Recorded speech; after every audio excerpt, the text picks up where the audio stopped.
If you're studying GCSE AQA Love and Relationships Poetry, you've come to the right place.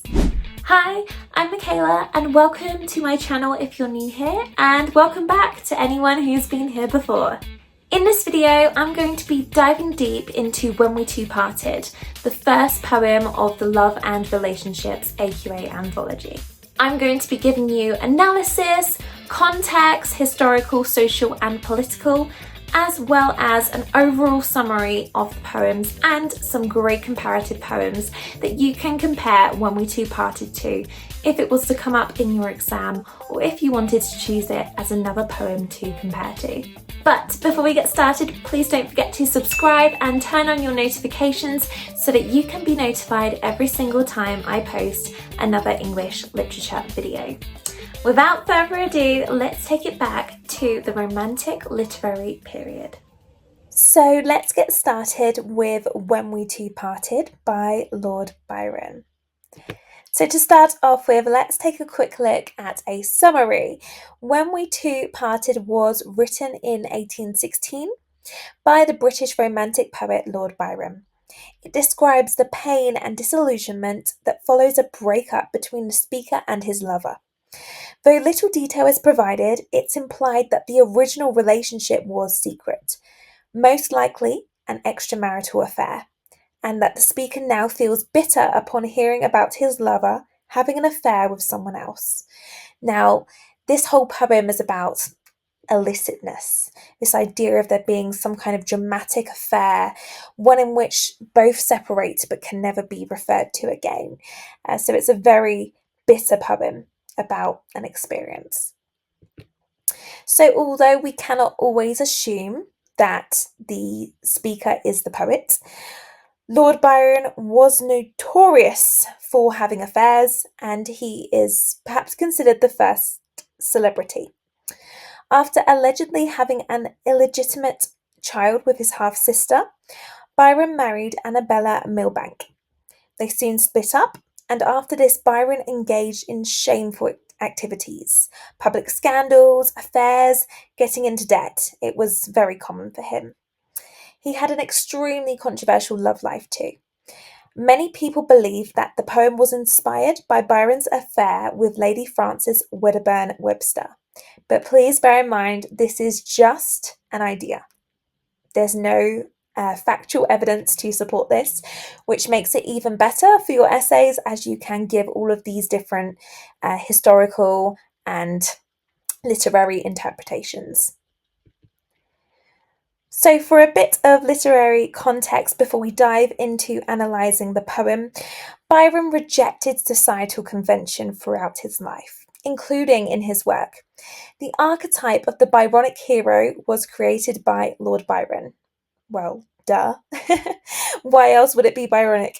Okay, so a Byronic hero may possess traits such as rejecting authority, being sexually attractive or attracted, becoming self-destructive, an outsider, and of course secretive, as we see throughout the poem. So we will now dive into some analysis. So I've broken it down into each stanza. There are 4 stanzas in total. I will start by reading each stanza and then dive into some in-depth analysis to help with your essays. So stanza 1. When we two parted, in silence and tears, half broken-hearted, to sever the years, pale grew thy cheek, and cold, colder thy kiss. Truly that hour foretold sorrow to this. So we already hear this pain, this sense of him mourning this love that he's lost for a certain someone. Some really nice pauses in there. Automatically, after every 2 lines, in the first 4 lines, we've got some kind of pause, and later on, we've only got 1 full stop at the end of the stanza. And you will probably see a pattern here as we move forward. So, when we two parted, the repeating w sounds allude to the difficulty being expressed by the speaker. The poem's opening lines set things firmly in the past tense. The speaker is reflecting on the painful separation from his former lover, and their relationship is definitely over. Sorry to this, full stop, really emphasises that too. The alliterating w sounds when we in this phrase are a kind of twosome. This is like a subtle hint and very cleverly formulated by Byron to suggest this former union between these two people. By referring to we, the speaker also introduces the fact that the entire poem is written using the literary device apostrophe. That is, it's addressed directly to his ex-lover, but she doesn't participate in the conversation. Instead, it's as if the reader is eavesdropping on a private speech from the speaker to one very specific individual. That's what makes it really impactful as a reader. We almost feel as though we're encroaching. We shouldn't be reading this information. In Silence and Tears, Byron's use of sibilants here creates an uncomfortable sound for the listener and has funeral-like connotations. The speaker explains that the lovers parted in silence and tears. The mention of tears is clear enough. The lovers were sad when they went their separate ways. The structure of the poem's lines subtly reinforces this idea throughout as well. The silence, though, is more mysterious. It's as though we're eavesdropping on a private speech, as I've mentioned before. And the use of I, you, and we throughout feels like the reader isn't really invited. We're not really invited to witness this exchange. Instead, it acts as a kind of voyeur, eavesdropping on an intimate and likely illicit conversation. So it's a really unique perspective as a reader that we get from this stanza alone. Half broken hearted. The alliteration of half broken hearted creates another pair of sounds, this time at a greater distance from one another than the alliteration in line 1. This subtle shift reinforces the idea that the lovers are now separated where they were once close.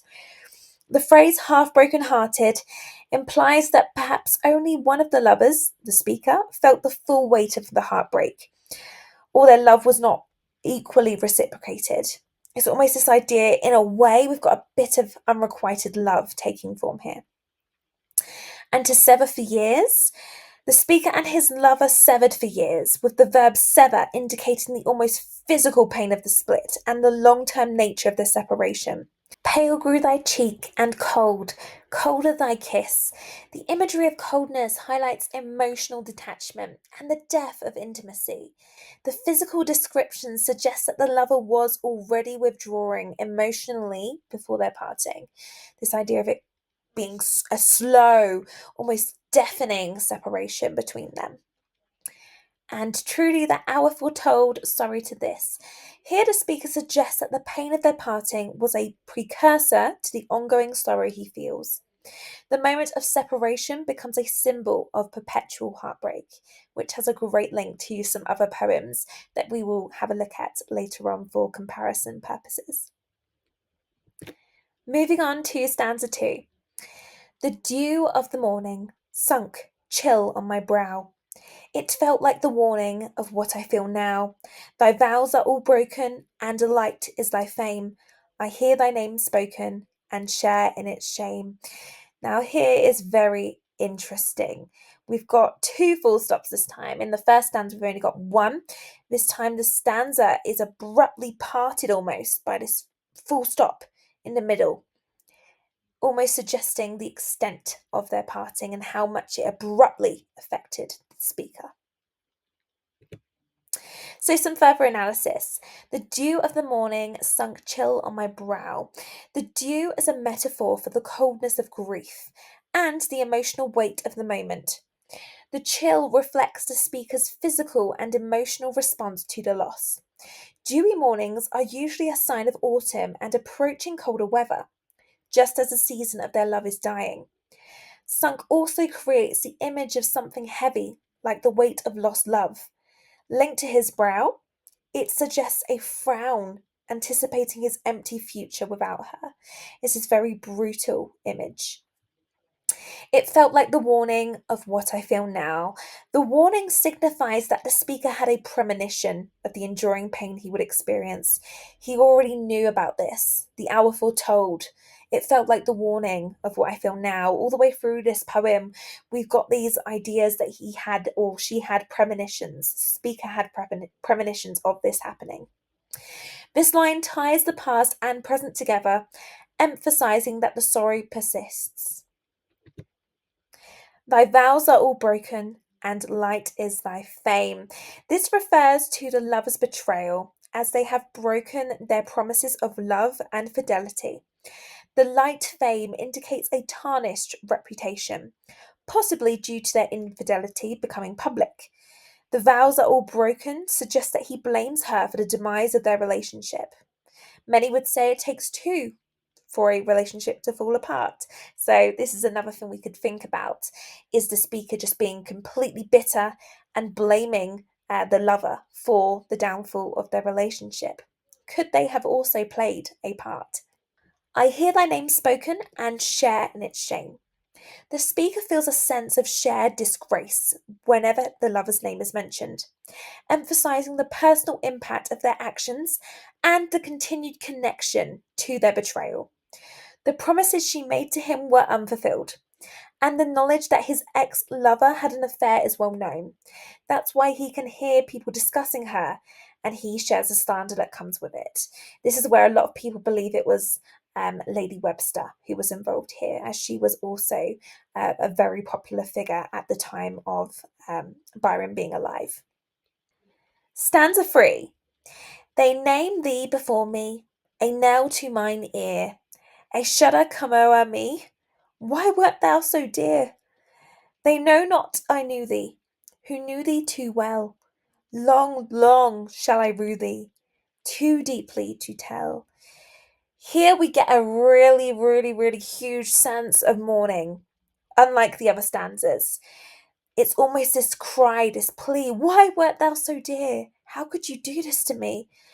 Why were you so kind to me to treat me like this in the end? That's the kind of perspective I take on this one.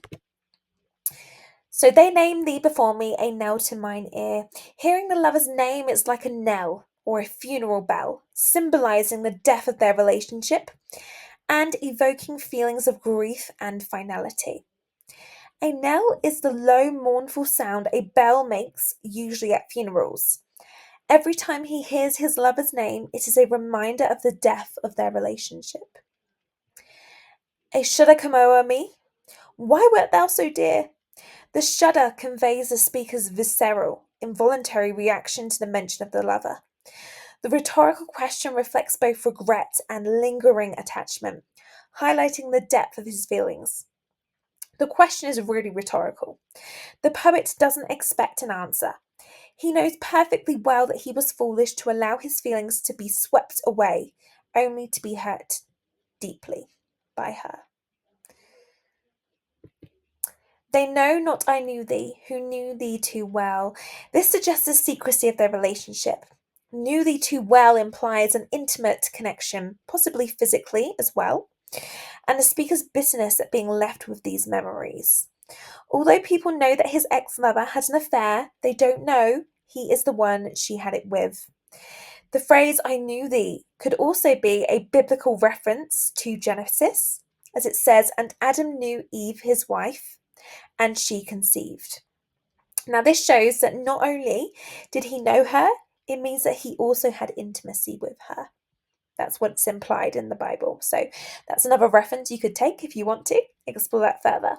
Long, long shall I rue thee, too deeply to tell. The repetition of long here underscores the enduring nature of the speaker's sorrow, as we see throughout the whole poem, especially with cold, colder, now long, long. Rue thee also reflects regret and a deep sense of emotional loss, which is too profound to articulate. The speaker was previously sad but now sounds bitter. He claims that he will regret their intense and passionate love affair for a long, long time. The word rue also connotes bitter connotations and also gives this idea of the aftermath of their relationship being incredibly painful. And finally, let's analyse stanza 4. In secret we met, in silence I grieve, that thy heart could forget, thy spirit deceive.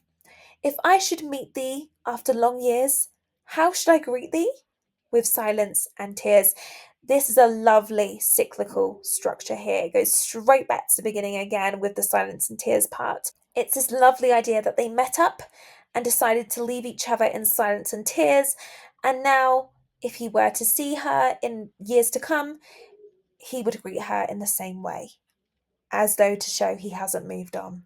So, in secret we met, in silence I grieve. The clandestine nature of their relationship is emphasised with secret and silence, reinforcing the themes of isolation and unspoken suffering.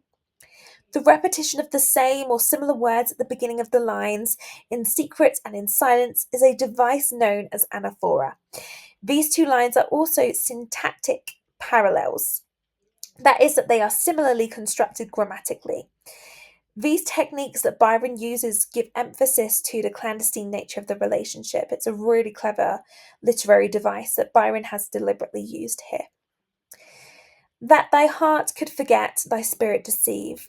The speaker accuses the lover of being unfaithful and deceitful, contrasting their betrayal with their own unwavering feelings.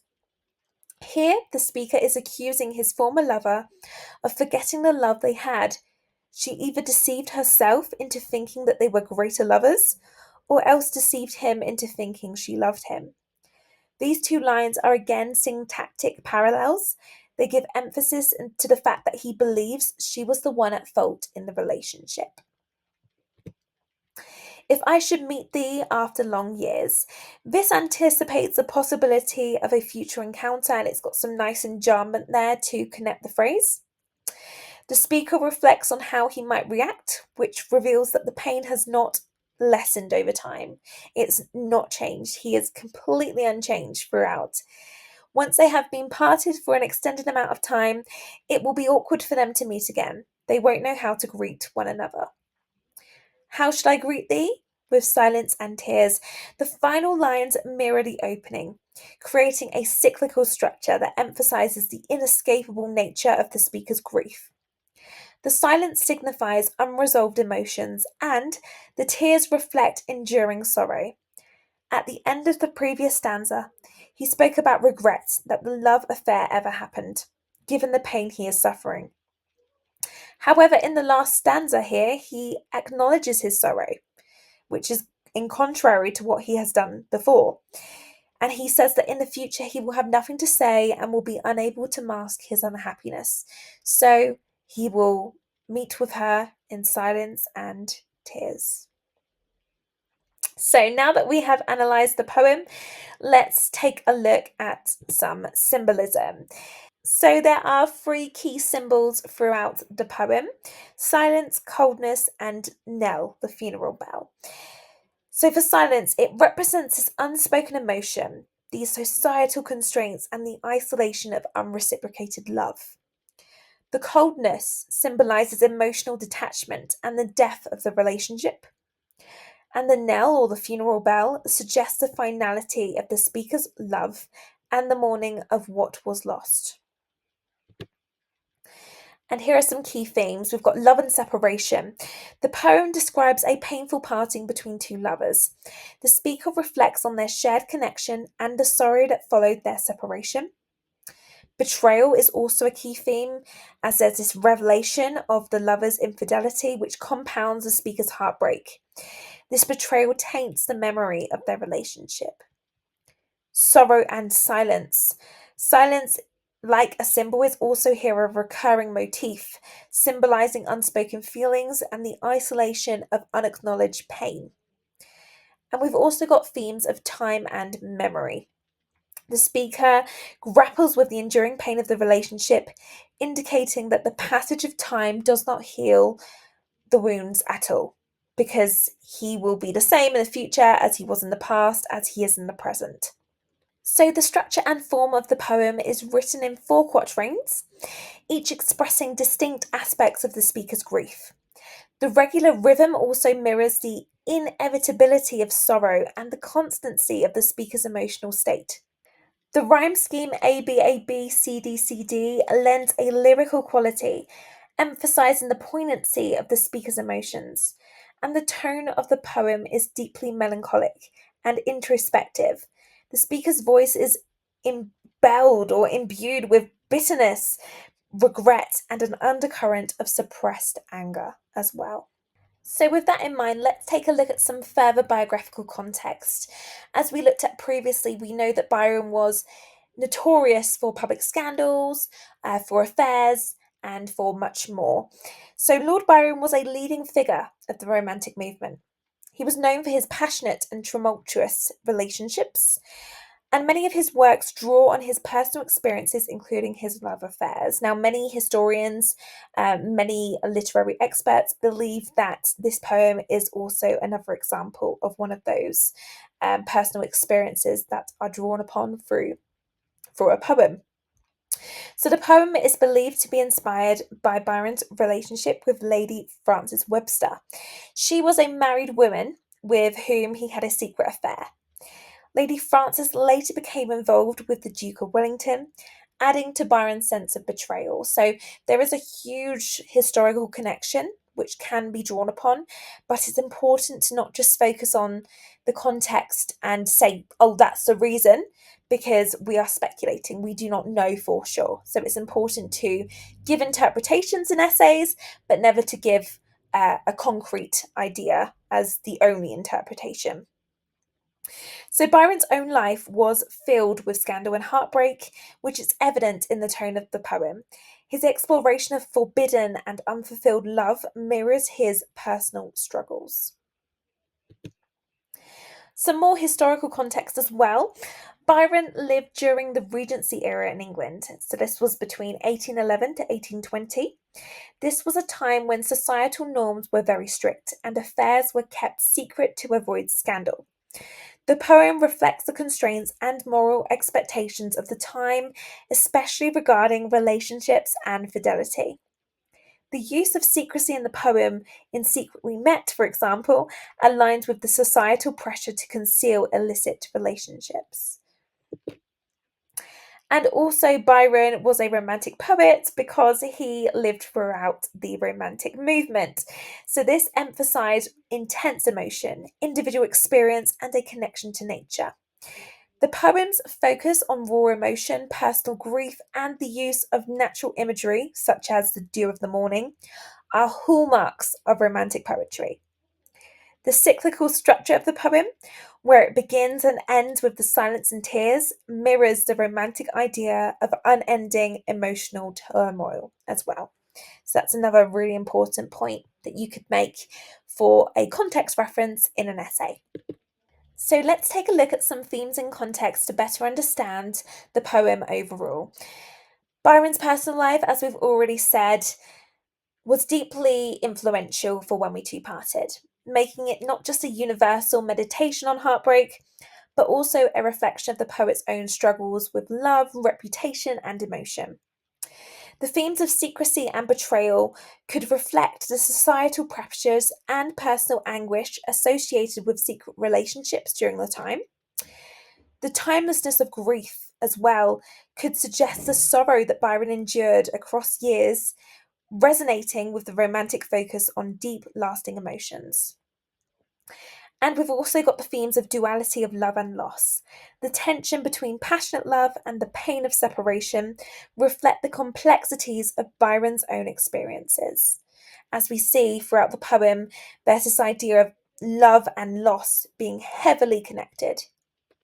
Now that we've taken a deep dive into the poem, the context, the themes, the imagery, and the analysis, let's take a look at how this poem can be compared to other poems in the Love and Relationships anthology for GCSE English literature. So, first of all, we'll start with a comparison with Neutral Tones by Thomas Hardy. So, both poems here explore the aftermath of a failed relationship and the pain of lost love. Hardy's poem conveys bitterness and a sense of finality, while Byron's expresses lingering sorrow and betrayal. The tone of When We Two Parted is about emotional and personal regret and sorrow, Whereas in neutral tones, we've got this detached and reflective point of view, with a more cynical view of love's failure. Not the idea of it being a partner at fault, but rather it being love itself. And for imagery, Byron uses coldness, such as pale grew thy cheek and colder thy kiss, to symbolise emotional detachment. This is also similar to Hardy's The smile on your mouth was the deadest thing. And the structure, both use cyclical structures emphasising the inescapable nature of their emotional pain. So there are some great similarities and differences with these two poems if one of them was to come up in your anthology. Winter Swans by Owen Shears is also a great poem for comparison, as both poems explore relationships with an undercurrent of conflict. But Shears presents reconciliation, while Byron focuses on irreparable loss. As we see in When We Two Parted, it's a relationship of brokenness and betrayal and secrecy, whereas Winter Swans is a moment of tension that resolves in unity and hope. At the end of When We Two Parted, we do not get that sense of hope.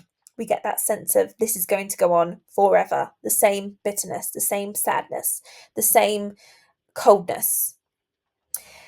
For natural imagery, Byron uses nature, the dew of the morning, to reflect his grief, while Shears uses swans to symbolise harmony and endurance. And the tone of Byron's poem is mournful and accusatory, whereas Shears offers a more optimistic outlook on love. The idea that no relationship is perfect, but any mishaps or any unresolved feelings can be resolved, and ultimately that love can continue, can move on. Another poem which many would say is ideal to compare to is Porphyria's Lover by Robert Browning, as both explore obsessive and destructive love, though it is in different ways. When We Two Parted focuses on the emotional pain of separation and betrayal, while in Porphyria's Lover we see this centred on possession and control, leading to murder. The secrecy of both poems as well is very interesting. Both relationships are secretive, reflecting societal judgment, Byron's affair and Porphyria's fear of scandal. The tone and perspective of Byron is that he writes as a victim of love's betrayal, while Browning's speaker is an active participant in destruction. And the structure of Byron's poem is regular. This mirrors the steady grief, while Browning's dramatic monologue builds tension and shifts to horror. Love's Philosophy by Percy Bysshe Shelley, or Bysshe Shelley, I never know how to say that, is also a really interesting poem that you can compare to with When We Two Parted. Both focus on love, but from opposing perspectives. Byron mourns a failed relationship, while Shelley idolises unity and intimacy. The tone of When We Two Parted is bitter and melancholic, whereas Love's Philosophy is optimistic and persuasive, celebrating love's natural harmony. The imagery of Byron's poem is cold and mournful, which contrasts with Shelley's celebratory natural metaphors, such as fountains mingle with the river. And the structure of Shelley's poem builds a logical argument for love's necessity, while Byron's structure reflects ongoing sorrow. Sonnet 29, I Think of Thee, is also an excellent choice. This was written by Elizabeth Barrett Browning, and this poem explores intense emotions in love, likewise to When We Two Parted. Though Browning expresses joy and longing, while Byron reflects on grief and betrayal. Byron's tone is mournful, whereas Browning's is passionate and celebratory. The imagery of Byron's poem uses images of coldness and silence to convey loss, while Browning employs natural imagery to symbolise growth and unity. And the structure of the poem, Byron's cyclical structure suggests inescapable sorrow, while Browning's sonnet resolves with fulfilment. And the comparison of The Farmer's Bride with When We Two Parted. So The Farmer's Bride was written by Charlotte Mew.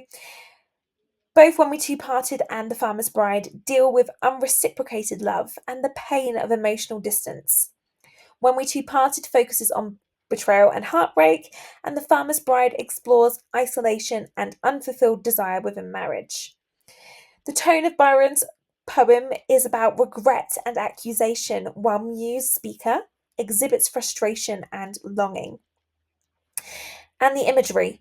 Byron, as we know it, is very cold and uses silence to reflect emotional depth, while Mew uses rural and animal imagery to symbolize emotional barriers. So to finish today's video, let's just take a look at some overall comparative points that you could use to connect When We Two Parted to other poems. These are just a few poems I have mentioned which could compare very well with When We Two Parted.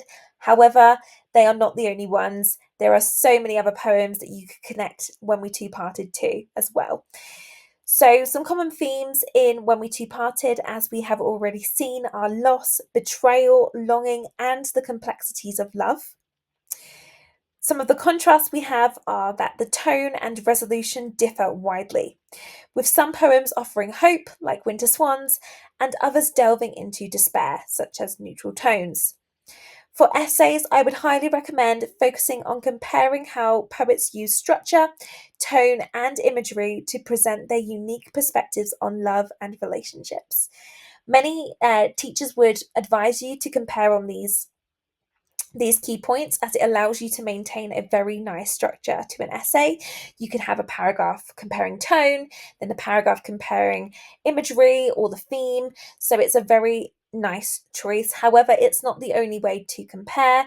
There are other alternatives too, but this is the way I would choose to compare if I was in the exam. I would compare by theme, by tone, by imagery, by structure, and so on. And so that is the end of today's video. Thank you so much for watching this. I really hope it has helped you, and if it has, it would be so wonderful if you would please leave me a like and perhaps even comment something that you liked about the video or something that you would like to see in future videos.